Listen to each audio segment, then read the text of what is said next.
So those quant comparison questions at the beginning of the quant section can really form the basis for a super high quantitative performance. Because if you have a good system for those, then you can not only answer them correctly, but answer them correctly very, very quickly and bank a significant amount of time for other questions in the quantitative section. So my intent today was to actually just look at that question type and really focus on one concept. And that is,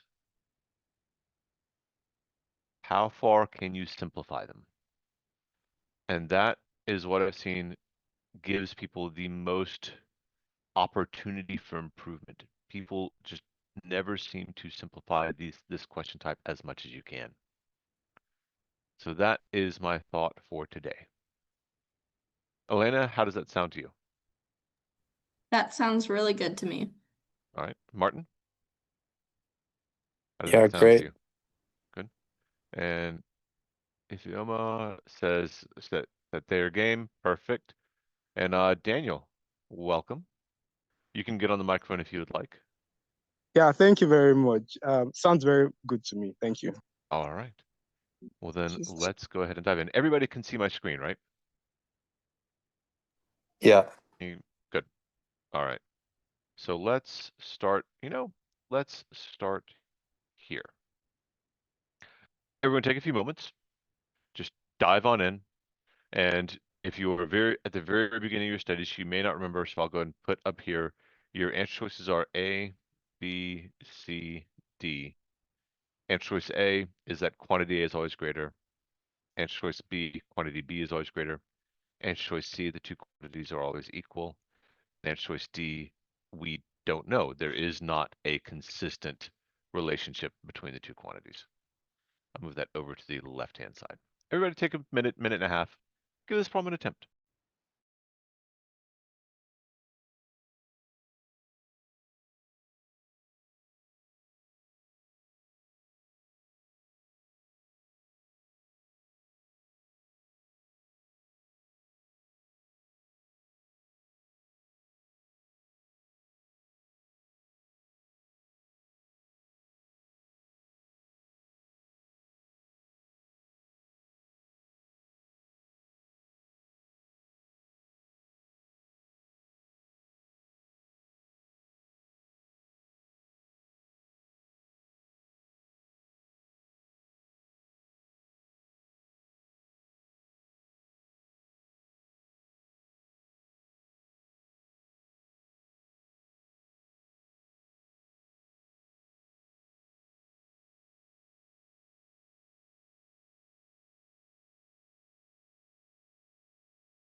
Does anyone have an answer yet? And if so, would you be willing to share it in the chat? So Lynn is throwing out a possibility. Daniel, Martin, Ifeoma. Let me know if you don't have an answer as well. Let me just say unsure or not sure. Okay. And Ifeoma, since you have to participate in the chat, we'll just sort of do a default thing of just, I would appreciate it if you would begin typing your first step, maybe first two steps, typing those in the chat. And whenever you enter those, then I'll be able to see those. But in the meantime, Daniel, can you get on the microphone again?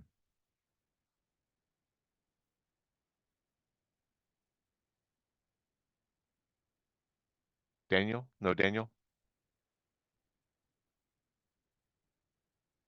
All right, well then, Elena, how about you? What my first two steps were?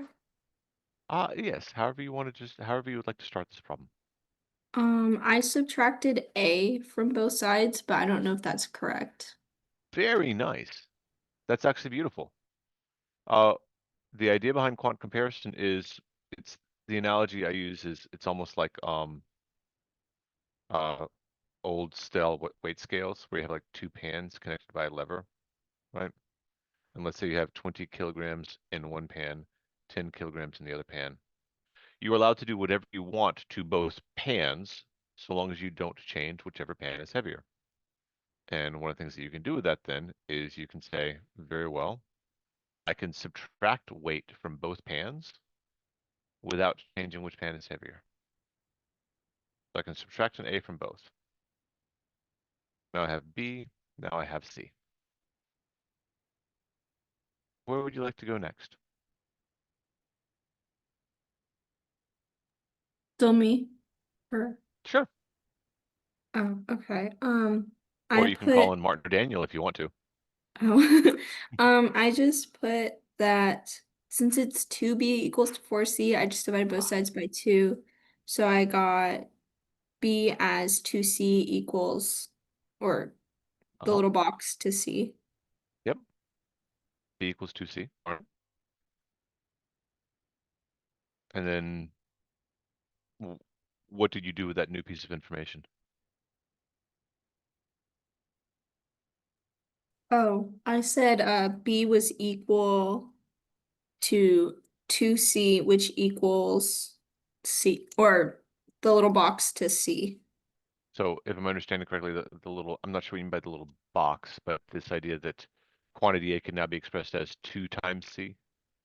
Yeah. Oh, by the box, in the book, it was like instead of having like an equal sign or less than or greater than or Yes. anything, it was just like an empty box. Sorry, that's what I Yes. meant. This little idea of like that there is Yeah. some relationship hiding there and we don't know what it, got it. Okay. All right. So now I have sort of a 2C versus C. I think of it very often as like versus. Can we simplify more?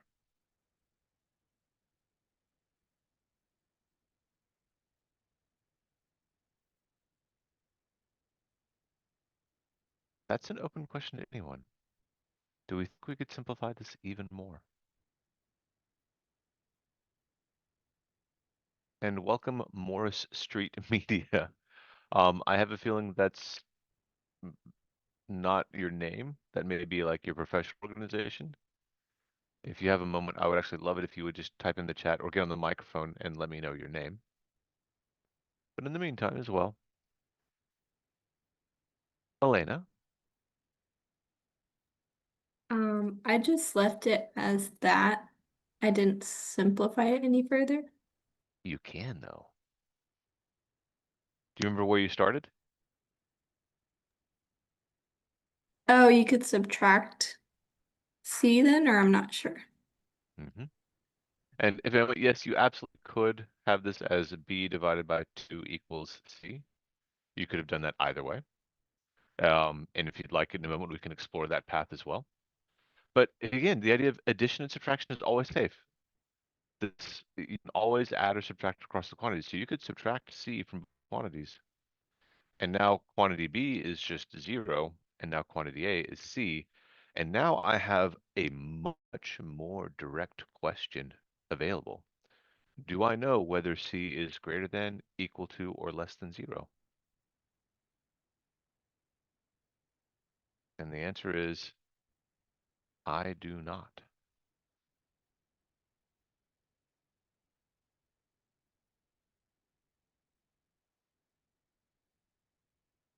Daniel, if you're there, can you get on the microphone? Tell me how are you feeling about this so far? And same thing for Martin.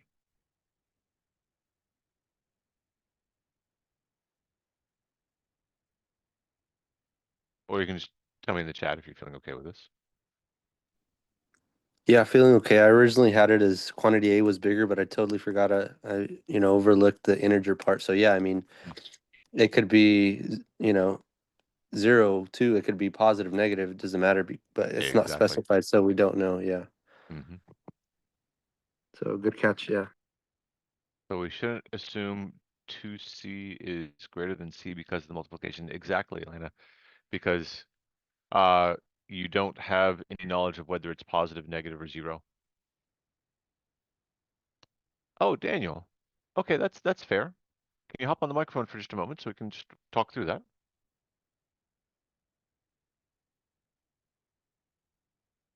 And or let me know no microphone if you don't want to get on the microphone at the moment.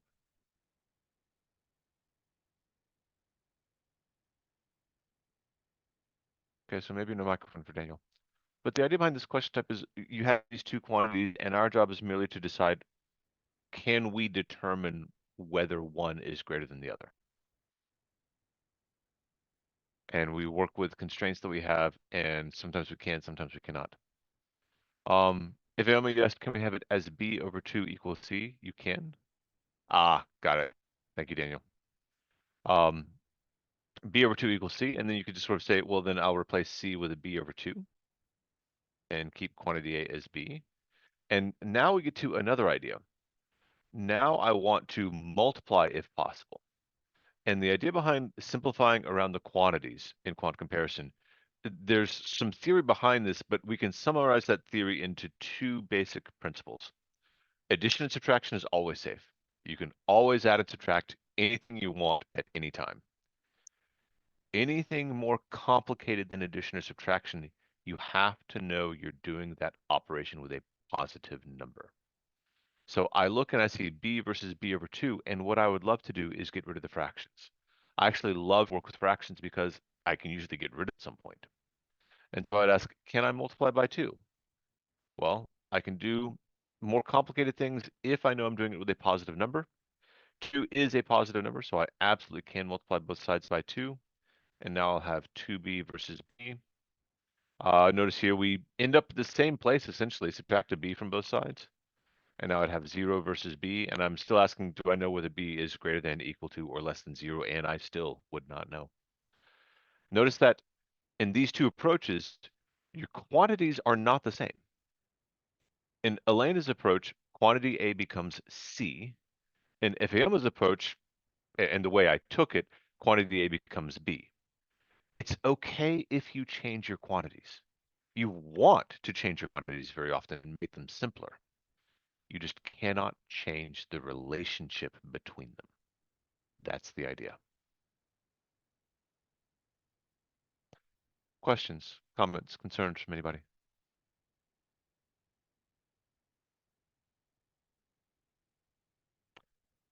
If you have no questions, just throw something in the chat and say no questions.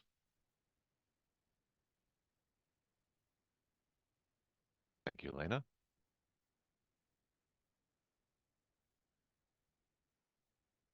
Thank you, Daniel. Thank you, Martin. Ivioma and Morris Street Media. That's going to tickle me all day. Morris Street Media as the Zoom icon there. All right, well, I want to take a look at this problem next. Maisha. Okay, not a problem at all. Did I say your name correctly? Is it Maisha? And you have the microphone permission too if you wanted to get on the microphone. Okay, good. Maisha, thank you very much. I'll put the A, B, C answer choice icons back over here on the left. I will tell you that my intent is to take the previous problem and expand on it to this idea. So there will still be a lot of simplification. That's the whole thing for today. So much simplification. But we want to be very, very careful about what we can and cannot do. I won't say any more. Everyone just take a few moments, give this one a try.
All right.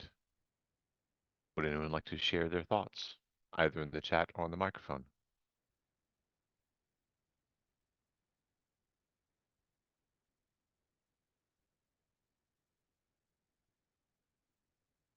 Elena, thank you for being brave and sharing your thought there. I'm not going to make you work through this one since you did so much of the work on the last one, but I thank you for sharing that. Martin, Daniel, Maisha, Ifioma. Okay, thank you, Ifioma.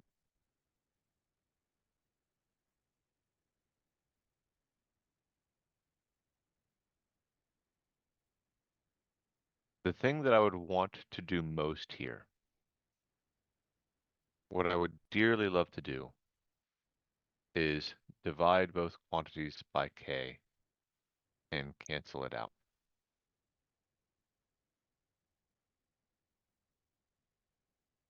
Why can I not do that? Why can I not divide by k?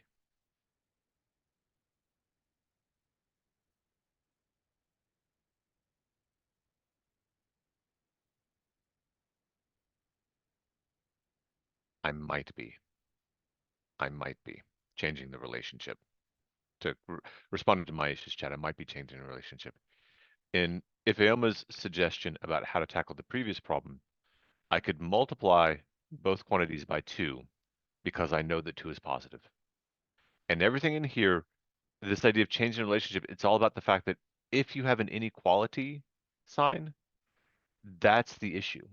Because if you multiply or divide by a negative, if you do anything that changes positive to negative or negative to positive across an inequality, you're supposed to flip that inequality sign. And that would present an issue because first, we don't know if there is that inequality.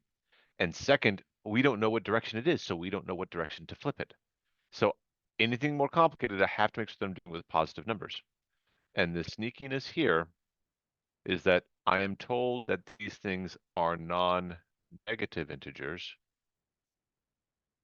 but non-negative allows what integer? That is neither positive nor negative. It allows 0. K could be 0. I cannot divide by k. Which that recognition actually could just leads to initial strategic guess of D. Because as I look at this, is there anything that prevents me from making every single variable 0? Thank you, Ifeoma. That's a good place to start. Except you cannot do your second step, and we'll talk about that in a second. Nothing here prevents me from making every single variable 0. 0 equals 2 times 0 equals 4 times 0. So there is a universe where the two quantities are equal, because they could both be 0. But I suspect that if I make them non-zero, that there are situations where they would not be equal anymore. So a strategic guess here could be D. Now, if Emma, I like what you're doing here. You're taking that K and replacing that K with a 2M. So I have a 2M times M. I have a 2M times N. I could then also say, let me just take another step of simplification here on this one. This is 2M squared. Let me say 2M equals 4N. Shades of what Elena was suggesting in the previous problem, M equals 2N. And so now I can say, replace M with 2N everywhere. This is 2 times 2N squared. And this will be 2 times 2N times N, which will become 2 times 4N squared. Be careful, make sure you apply that exponent to both the 2 and the N in the parentheses. And here this will be 4N squared. Now, if Emma, your second suggestion was divide both by 2M, and I would love to do that if I could, but I cannot. I would love to divide both of these by N squared. I would love that. I cannot, because I still run into this issue of I do not know whether these variables are 0. And anything complicated, addition and subtraction is always safe. Anything else, I have to know I'm doing it with a positive number, and 0 is not positive. So as much as I would love to divide by n squared, or I would have loved to have divided by k, various different steps here, I I have a cannot. quick question. Go ahead. If it would have been specified that these variables are strictly positive, then you would, right? You would be able to Oh, divide absolutely. by k, right? And Absolutely. Let's play by that n game. squared. Yeah. Mm-hmm. Yeah, let's play that game. And we'll come back to the original in just a moment. In fact,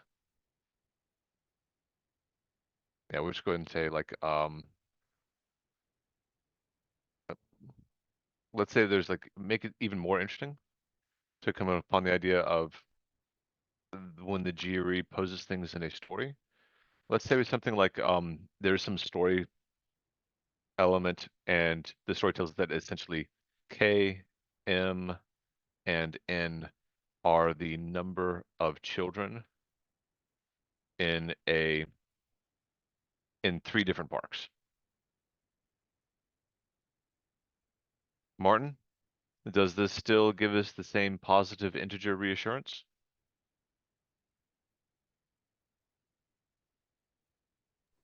It doesn't flat out say that Um, they're positive integers, but am I allowed to say that they are positive integers if this is the numbers of children?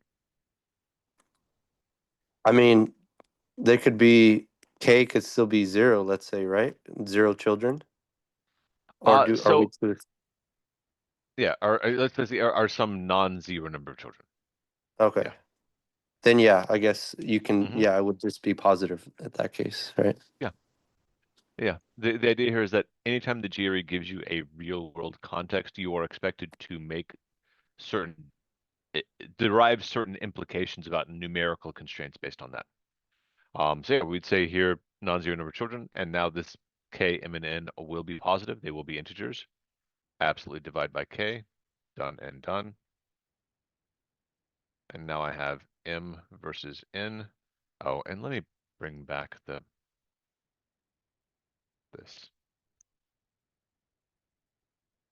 And I still have that idea of k equals 2m equals 4n. So now I can say here, 2m equal, 2m equals 4n, m equals 2n. So now I can replace this with 2n, and I can replace this with n.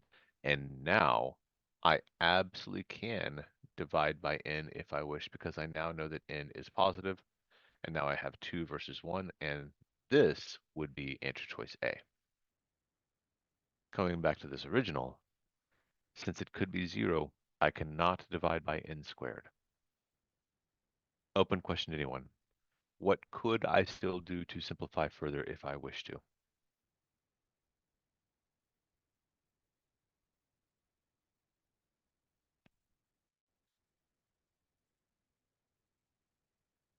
I can subtract by 4n squared. I can, addition and subtraction is always safe. I could also have divided by 4 if I had wished.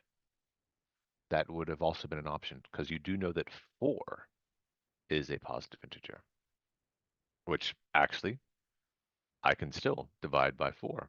Not n squared, but I can divide by 4. And now I have my question, do I know whether n squared is greater than, equal to, or less than 0? And because it could be 0, n squared will never be negative, but it could be 0. The answer here is still D. Questions, comments, concerns from anybody?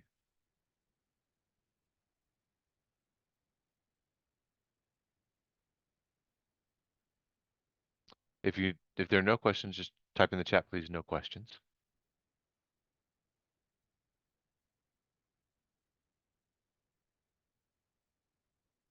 Sure, Maisha, yeah. Just let me know when you're done.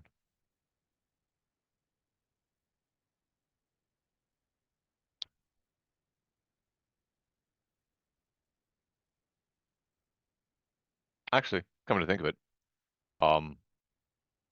what may be easier, that's my email address right there. If you want, I won't be able to do it today. In fact, I probably won't be able to do it until sometime middle of next week. But if you wanted to email me, I'd be happy to send you a copy of all of the slides that we're building together today. And that's an offer to anyone. Got no problem sending you a PDF of all the slides we do. Yeah. All right, ready for a new problem?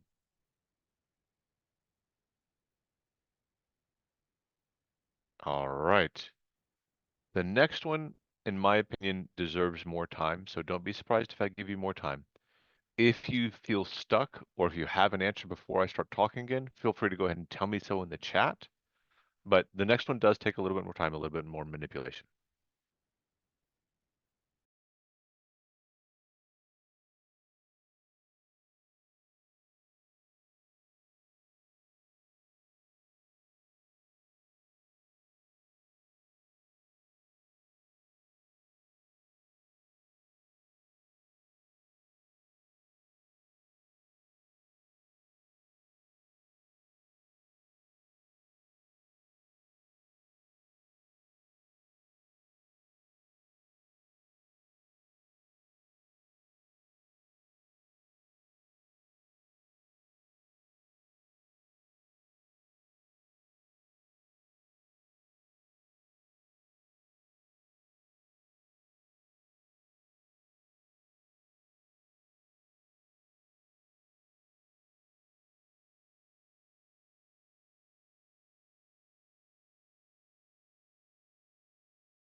All right, so that is close to the time that we would want to spend on this.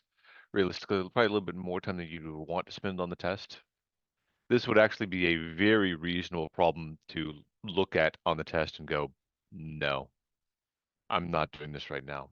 I make a guess, I'll mark and come back to it if I have time, but I'm not doing this right now because, I mean, my God, you've got roots, you've got exponents, you've got fractions, you've got more roots. There's just a lot happening here.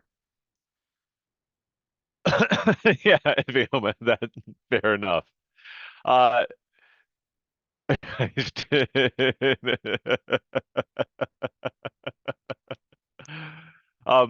Maisha, just so you know, like I do have you, you do have microphone permission. So if you want to get on the microphone at any time, I'd love it. Daniel, I welcome. I cannot give you microphone permissions because you're using an older version of Zoom. But please respond in the chat and just let me know how you're feeling about all these problems. Just go to it. Thanks, Chris, it's Maisha here. Yeah. Thank you. Just want to say, Yeah. yeah, my said, you know what? I'm not doing it. I'm gonna wait for him to, maybe I need to get the full Yeah. book. 'Cause- Yeah. And Yeah. on the test, honestly, there are some problems in the quantitative section on the test where your best decision is just to maybe metaphorically, maybe literally make a rude hand gesture at the screen, click an answer choice, and move on. Yeah, it's definitely giving option C, old Mhm. school Yeah. approach. Yeah. The only thing is to here, just make sure you do not guess D for this. The more complication, the more constraint you have in quant comparison, the less likely the answer is D. Because the more complication, the more constraint you have, the more likely some relationship does exist, even if you can't figure out what that relationship is at the moment. So don't guess D, guess maybe C, or flip a coin between A and B. Now, Elena, you asked a good question. Do we know if the R and S are positive integers? Uh, there, I feel I feel pretty certain that they cannot be integers. I cannot think of integers that would multiply together to give me a result of square root of 3. So I don't think they can be integers. I don't know if they are positive, not individually.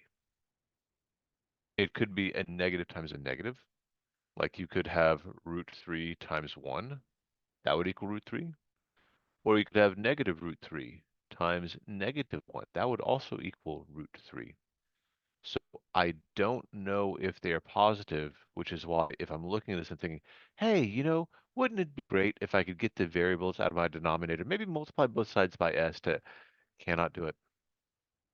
I can't do it.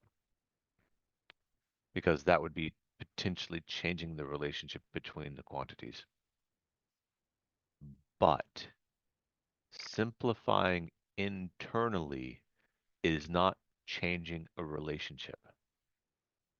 That's where I want to just ask anyone, does anyone have any suggestion on to what we could do just internally within the quantity to simplify quantity A or quantity B?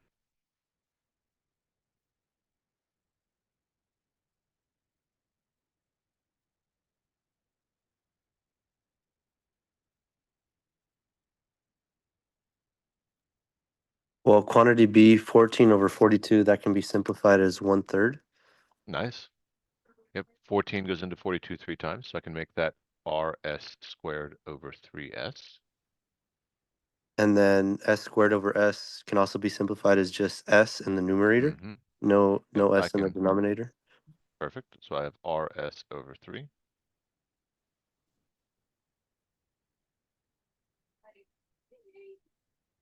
You've got Sure. one more step in quantity B if you want to take it. Oh, yeah, just RS is square root of 3, so Mm-hmm. Yep.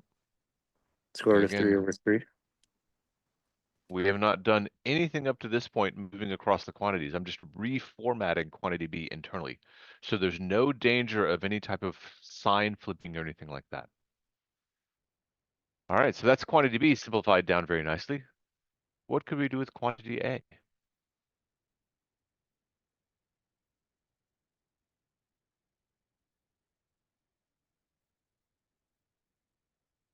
Elena or Maisha? I'm about to get Ifeoma and Daniel typing in as well, but I know that Elena and Maisha can both get on the microphone. Any suggestions for anything to do with quantity A? Could we like subtract one of the r's from the r squared, or no, because it has the 2 in front of it? It's not subtraction, but like R over R squared is just R over R times R, and you can cancel them. And you can do that around multiplication and division is all the same thing. You can do it in any order you want, but you can absolutely do this cancellation and say that R and that R squared will give us a cancellation. And now I'll have 2 times root 12 over RS times root 72.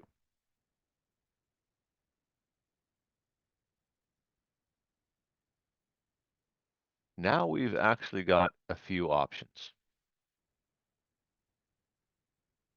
And what I would think at this point, I'm thinking 2 different possible paths here.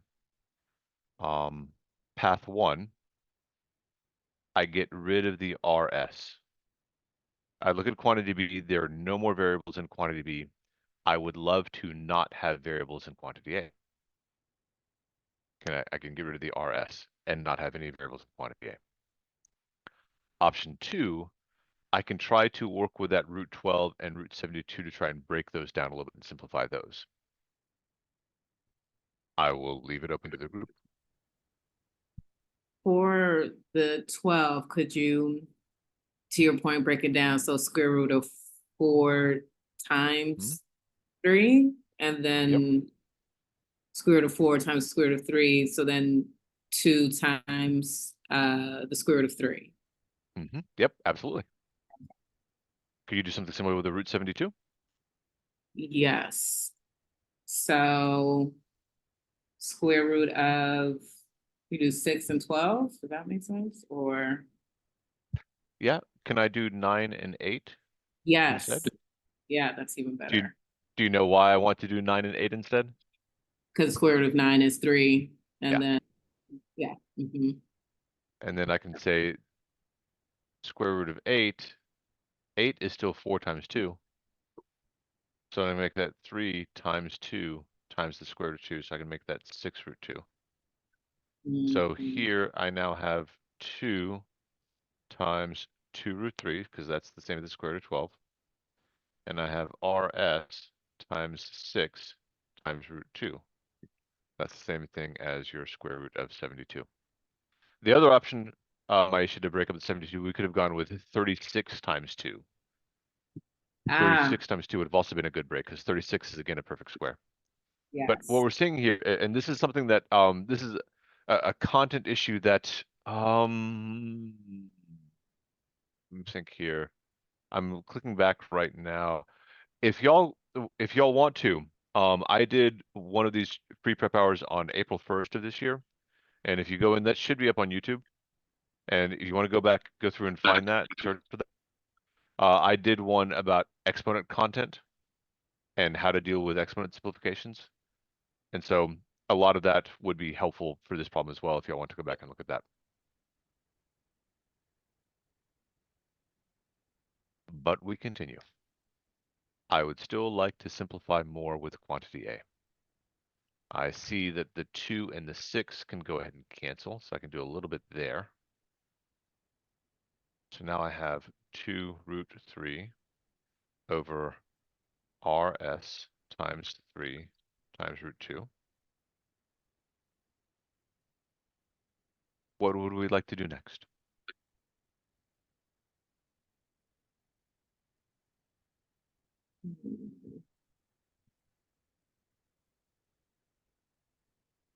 Well, you can plug in square root of 3 for RS Yes, you can. in the denominator and cancel it out with the square root of 3 in the numerator.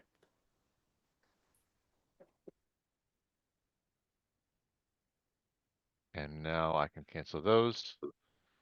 And now I have 2 over 3 root 2 versus root 3 over 3. And now we have all of the options we would ever want, because everything here is now definitively positive. The 2, the 3, the root 2, the root 3, the other, everything here is a positive number. So we could do, if we wished, multiply both by 3 to begin getting rid of some components of these fractions here. So now I would have 2 over root 2 versus just root 3. I would like to get some input from the group. What would you like to do next?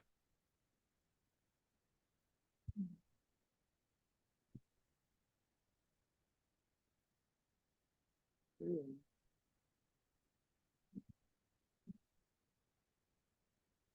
me tell you that, yes.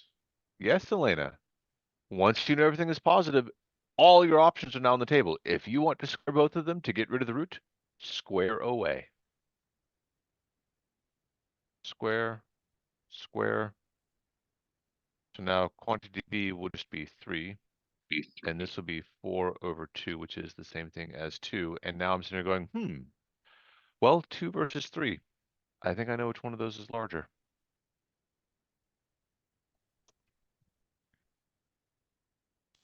Questions, comments, concerns? An absolute nightmare of a problem. A reasonable decision would just be to say, no, I'm not doing this on the test. But an excellent question to study because it does really drive us towards lots of simplification here. Now, it was doable eventually. Eventually doing a lot of lifting in that comment, Ifeoma, but yes, doable eventually.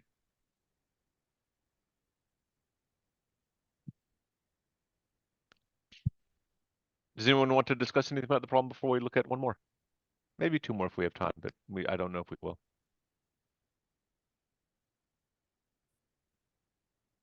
All right. Well, everything today has been like a strict algebra presentation. And I want to make sure that we see something that is not a strict algebra presentation, because I want you to see that this mindset of simplify, simplify, simplify does very much work, even outside of algebra presentations. So let's give this one a shot. Let me expand that size of the text out a little bit. Everyone take a few moments. Give this one a try.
All right.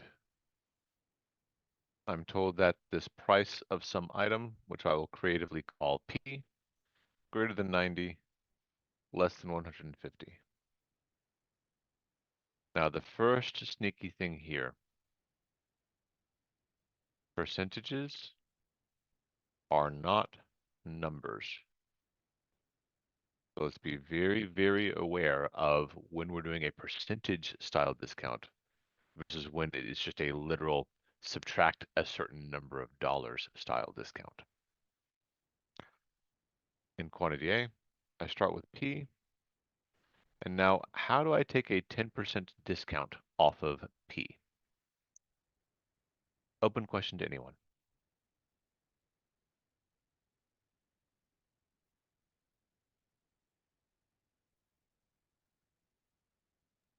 Would it be 0.1 times 0.1? You take off the 0.1, you take off the 0.1 idea. Yep. And then that in of itself can be simplified to 0.9 times P. A shortcut to deal with percent changes, your decimal version of the percentage is either up from or down from 1. It's one thing, and you're either going up or down by a certain percentage. So we can do a 10% off as 0.9. And then we do a literal $20 subtraction. I want to just hold here for a moment. Is everyone very, very comfortable with that percentage translation? Can you go over like how you got the 0.9? Sure. So you have P minus 0.1 P. If I look at this as like a variable, like for example, Elena, this may seem like a very silly thing, but what is A plus 3A? Don't worry about this problem, just A plus 3A. What is? 4A, Yes, why? because there's a 1 in front of the other A. Yes, there's an unwritten 1 there. And there's a unwritten 1 in front of that first P. And so I have 1 of a P, and then subtracting away a 0.1 of that. What is 1 minus 0.1? Or put it Zero. another way, we could do it as like a factor out a common term. And Elena, I think you're about to say 0.9, and I accidentally talked over you. Yes, I said 0.9, sorry. No worries. So that is where we get quantity A. Quantity B, I start with this price. And now the first thing here is a literal $10 discount. So that is just subtracting by 10. And then after that, I have to do a percentage discount. And so again, asking the group, how do I do a 20% off discount in one step?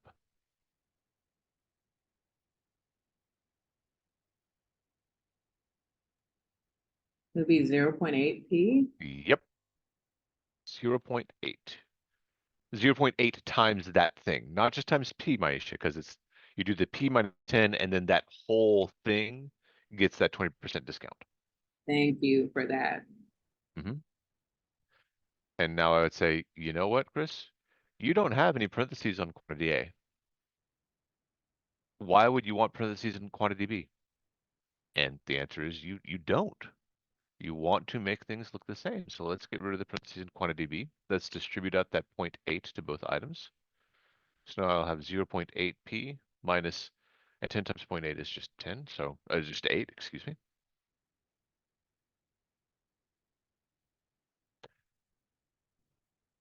I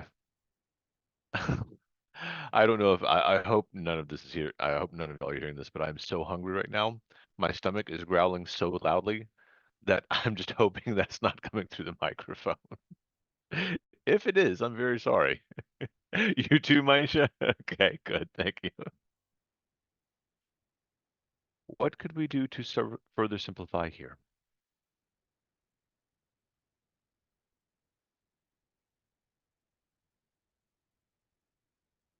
We could add 20 to each side. Yes. Very often people say add 8, which is also fine. My preference, though, is to definitely add 20 because the number of times I make the most ridiculous mistakes with negative numbers, it's just awful. And so I would definitely always prefer to not have negative items floating around in my problem if I can avoid it. So I add 20, and now there are no negative elements.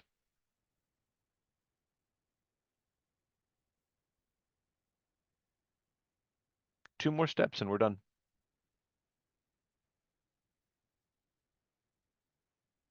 What would be the next step?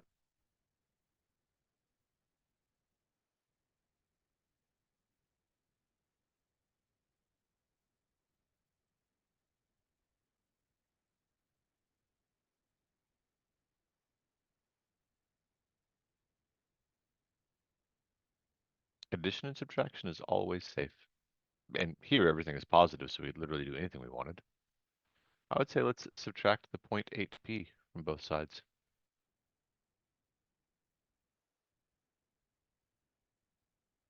You could subtract the 12 from both sides if Emma. The only reason I'm not doing that is simply because my idea is I want to get common elements together. So now I have a variable component in both quantities opposite each other, And ideally, if I could, I would want to get the variable component in one place. It's actually the exact same mentality as where we started, where we said, okay, 2C versus C. Well, I could answer it from here, technically, but really, I'd like to have the same variable in one place if I can. Same mentality. So my next step would be to subtract 0.8p from both, just to get my variable in one place. And now, ideally, I would say, it'd be nice if quantity A were just p, and that pesky 0.1 were not there. And there is a very classic way to get rid of decimals. You get rid of decimals by multiplying by powers of 10. Multiply both sides by 10. 10 is a positive number, so you can do that at any time. And now I have p versus 120. And now I'm asking, do I know whether p is greater than, equal to, or less than 120? And with the boundary I was given, anywhere between 90 and 150, I do not know whether it is greater than, equal to, or less than 120. Questions, comments, concerns from anybody?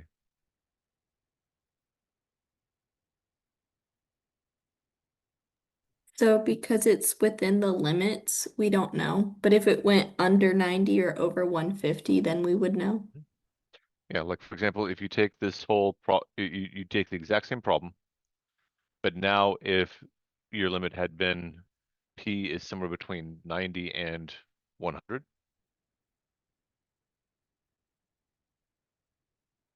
if this had been the prompt and the limit, then my answer is B. Because no matter what, 120 will be greater than P. Okay, So thank you. yeah, you change the limit and you would change the answer to the problem. Other questions, comments, concerns?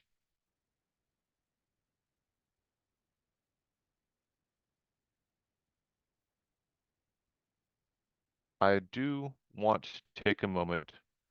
The entire theme for today has been about simplification because in my experience, people just do not simplify as much as they can. And simplifying as much as you can makes things very often just so much faster. But I do not want to ignore the idea that number testing would work in a lot of problems. And this is not just quant comparison, this is whole scale throughout everything in quantitative. One of the most efficient ways that I have found to get to a correct answer quickly, if they give me a boundary, test the edges of that boundary. So for example, let's say, what if P is 91, not 100? Technically, even better if I made it 90.1, but 91 will work for this discussion. I start with $91. I take a 10% off discount. So let me just grab my calculator because I don't feel like doing math in my head. And remember, you do have a calculator in the quant section of the test, so this is an option.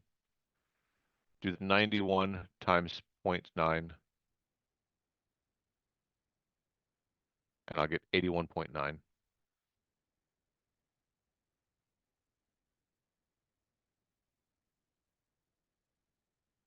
Then subtract off that $20 discount, and I'll have 61.9. I will take my 91, subtract off my $10, Chris, 91, write down the correct number, and I'll get 81. 81 times 0.8, take that 20% discount there, and I will get 64.8. And so what I see at the moment is that there is at least one universe where quantity B is larger. So A has to be wrong, C has to be wrong. Quantity A is not always larger, it's not larger now. The two quantities are not equal, because they're not equal right now. Then I would try what happens on the other edge of that boundary. What if P is 149? I take that same idea, 149 times 0.9, grab my calculator, because I do not want to do that math in my head. I get 134.1. Doing that correctly, yeah. I will take that $20 discount off. I'll have 114.1. Over here, I'll take that 149, take off the $10 discount, and I'll have 139. Then apply the 20% discount to that 139. 139 times 0.8, and I'll get 111.2. And I see here, I'm looking at B versus D, and I'm saying, quantity B is not larger anymore. My answer must be D. Today's focus was on simplification because that is a tool that I want you to practice. It will make your quant comparison experience much faster, much easier. But always remember that number testing is a viable way to get through a lot of problems.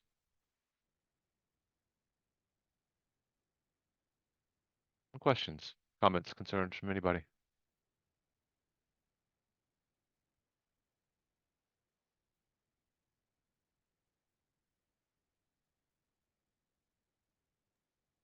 You may have Thank you said very this. much, Eviema. Mhm. Go ahead, Maisha. You may have said this earlier, and I'm sure I could also Google this, but I'm just curious, how much time do we normally have? So you want to spend about a minute to a minute and 30 seconds on average on this question type. And so you want to move pretty quickly on these. Keep in mind that I said on average. Like you would want a question like this to move pretty quickly. You'd want to be out of this in under a minute once you start subtracting this off. And then that monstrosity that we did with all the roots and everything, like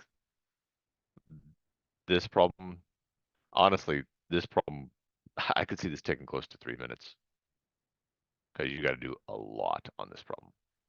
Yeah, I was gonna say, if you're not someone who's a savant or just moves very quickly, would you advise when you encounter a problem like this, the smart move might be to make an educated guess and move on? Because even like working through this, I felt like, oh yeah, I can do this, but it wouldn't be a minute. It might be closer to your point, like.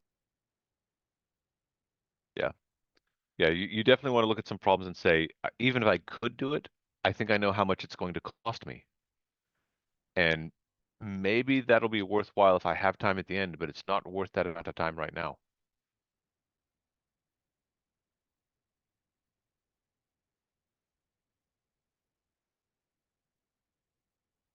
Other questions, comments, concerns from anybody?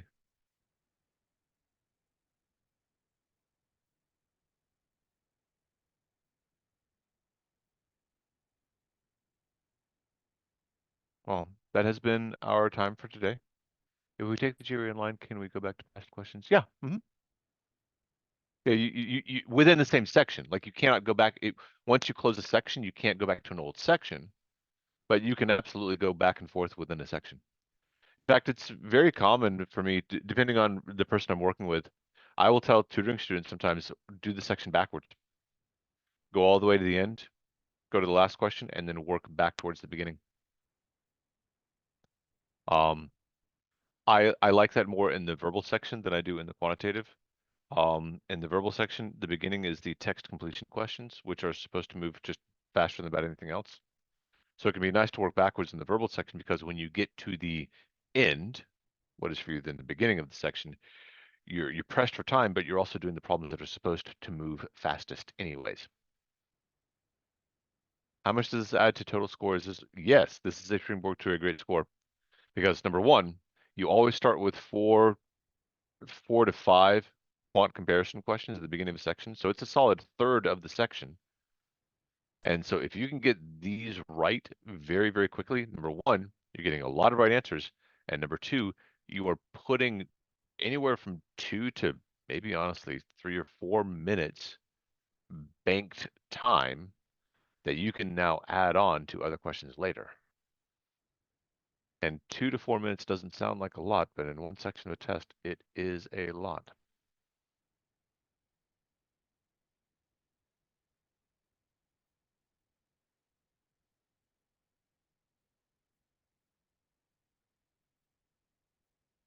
All right, my friends. that is our time for today. Like I said, if you want, you can email me and I'll send you the slides that we built today. But otherwise, I wish everyone the best of luck. I'll probably be doing another of these in about a month or so. Just keep an eye on the Manhattan Prep page and you'll see some announcements for that. But otherwise, thank you all very much for being so active on the microphone and the chat. That makes this a lot more interactive for me. Yes, absolutely. I have a quick question, Chris. Yeah, Martin, what's up? I happened to join this just randomly. I saw it on the website earlier, and I saw the free GRE prep hour thing was scheduled Yeah. for 8 p.m. Eastern today. And I happened to just look at the link, and you guys were on. So was this also, is this the same thing as the one you're going to have in a couple hours, or? I is this will not different? be doing one at 8 p.m. Eastern tonight. I don't know who that is. Oh, okay. So that would be a different one. Okay. Yeah, I just got lucky that I joined right at 1 Yeah. o'clock, I guess. Okay, thank you. Of course. Thanks, Chris. I really appreciate this session. Thank you. It was really I'm glad helpful, you and I enjoyed will it. be emailing you as well. Yeah. Good.